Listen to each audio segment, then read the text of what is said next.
Hello, everybody. Hope you're doing really well. I'm going to keep that in. We are today in Saxlingham, in Norfolk, the title of the church is. St Mary's. Did you just read that off the sign? Yes. Don't blame you. Quite a mouthful, to be fair. So yeah, welcome everybody to another ruined church in Norfolk. I'm guided by not guided. Accompanied. I ain't got a clue. I ain't guided no one. By Medway really comes at you, doesn't it? Sometimes you didn't realise Sophie's from Medway, and I love Medway, by the way. But I think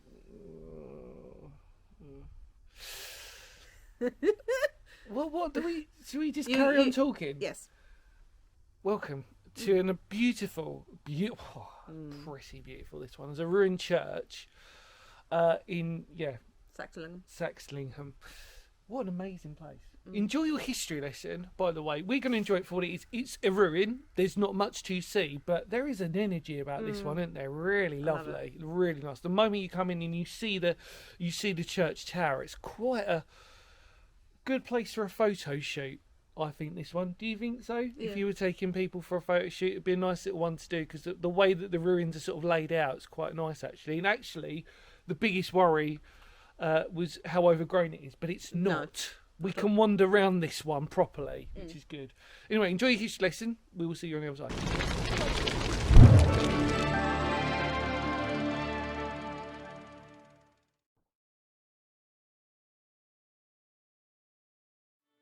Situated in a small rural part of Norfolk lies a truly magical ruin, that of St Mary's Church in Saxlingham Thorpe, which interestingly relates in part that Saxlingham means home instead of the Saxels people in Old English, and would form part of the parish of Saxlingham Nethergate. Either way, this small community has a long rich history, well before being mentioned in the Domesday Book, its biggest clue being this ruined church, which would be late Saxon in origin, comprising of an 11th century nave and chancel made from flint with robbed ashlar and brick dressings. As was common, the church would see a few changes in its lifetime, when in the 15th century the tower was added and the chancel lengthened. As was common for being such a rural community, its population couldn't sustain its upkeep, and so by 1684 it had fallen out of use and repairs were no longer being made. Permission was granted in 1687 for building materials to be sourced from it and used in the church in the nearby village of Saxlingham Nethergate, also dedicated to St Mary. It's apparent that the certain windows in the latter church were not made to measure but were recycled. Then the great storm in 1987 blew several trees down onto the walls, leaving the church the way that we see it today. Thankfully now, however, it has been given Grade 2 listed status and is well worth a visit should you be in the area.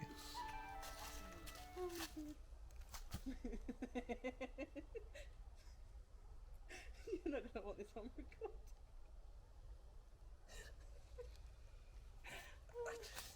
recorded. Welcome back, everybody. Sorry, I got the giggles. Don't apologise, people like the realism.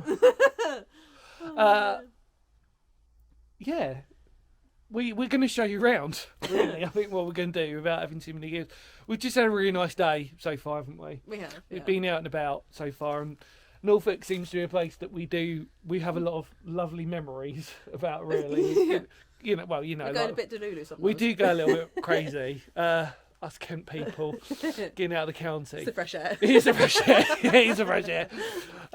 Believe it or not, actually, weather update, as some of you would like to know, as we're recording this, we're in autumn, coming up to winter time, and actually it's actually quite warmish, isn't it? Well, I know you've got layers, but it's all right, isn't it? It's not too bad. Anyway, so...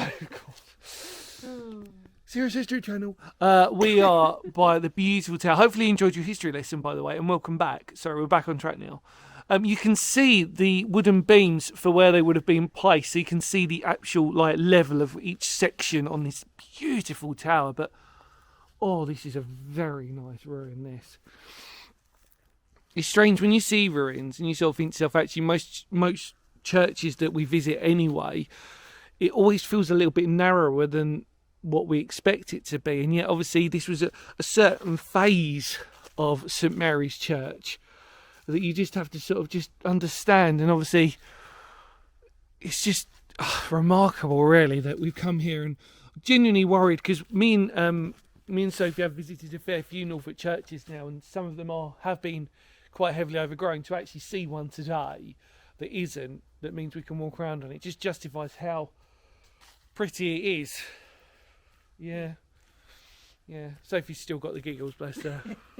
Yeah, I know.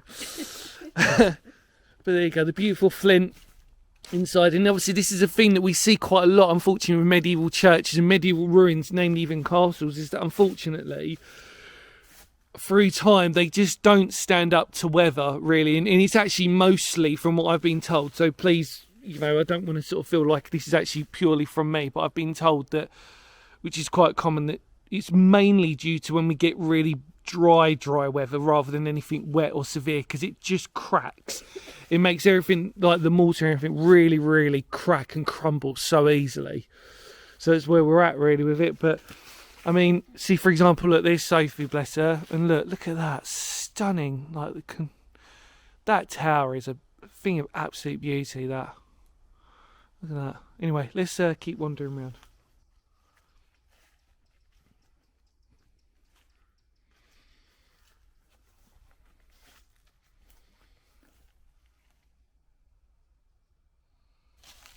Hello.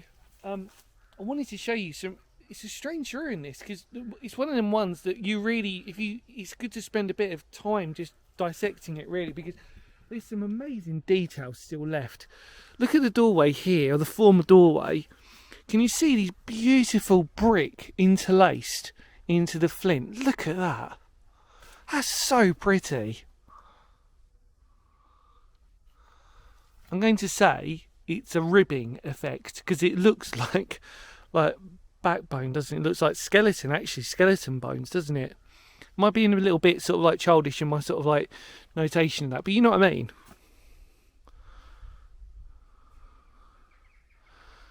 How wonderful is that?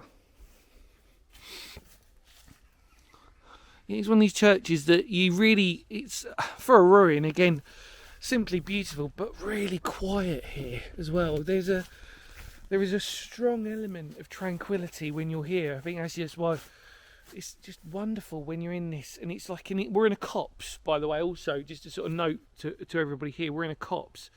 So actually it's you can imagine actually on quite a mystical night, should we sort of say, that this has probably got a strange atmosphere. I'm not really picking up on anything. Again, I don't claim to sort of be in that sort of realm, but it's actually a beautiful energy and serenity around here. It's absolutely wonderful. Look, I'm gonna wonder what Safe's doing. She's disappeared. Look at that though. I'll keep saying it, but ruins, I think, sometimes historically are so much more important than complete ones, and that's because, really, why did they become ruins? That's what you got to always ask yourself, isn't it? That's why I think they're really important and really special. It's that they tell a story of why are they incomplete, why have they fallen into the disrepair that they say. So yeah. I was saying, Sophie, it's so quiet around here. Yeah, do you like it? I do.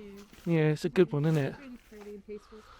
I was going to say, if you go through that archway and you look through that, there's some beautiful, what I've referred to as like ribbing type of effect of like brick within that. Wonderful.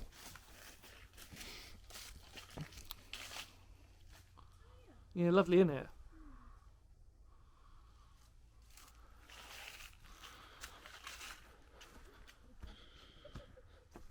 Sophie's fallen over, by the way. In case you heard something then.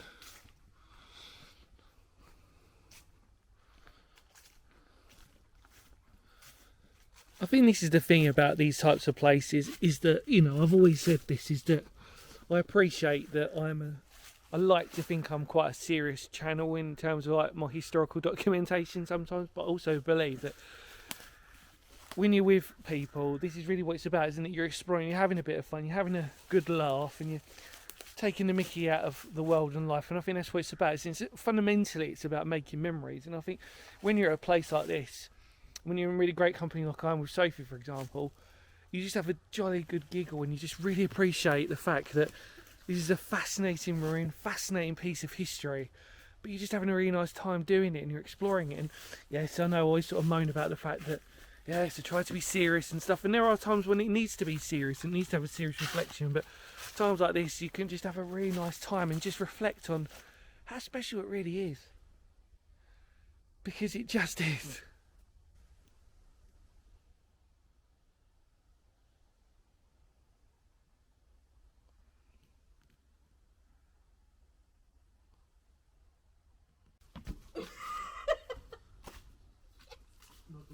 Yes, you are. You are keeping that in.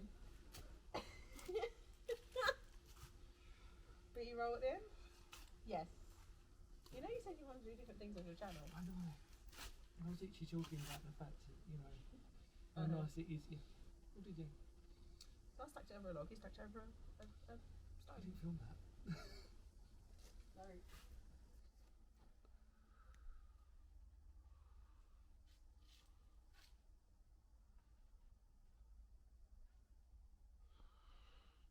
Well, Sophie, we've had a jolly nice time. And hopefully we filmed it. You know what I mean by that, don't you? Yes, we filmed the church. Hopefully you've really enjoyed that. Sorry about our silly whimsicalness. It's a good word today, but it was fun, wasn't it? Yeah. It was good. Beautiful. And we were saying like how... They were unapologetic. Yeah, beautiful. Sorry. I can't lose my train of thought. Oh. So see, this is my point. Obviously, some of you realise that anxiety, mental health, blah, blah, blah, brain will just sometimes difficult to talk, get overwhelmed, stuff, fun, really. Yeah, that's how my brain works. So sometimes if I do pause and just stutter, please forgive me, it's part of my mentals. But I'm very happy, so don't think that I'm sad. It just happens even when I'm happy. So there you go. Sophie. Yes.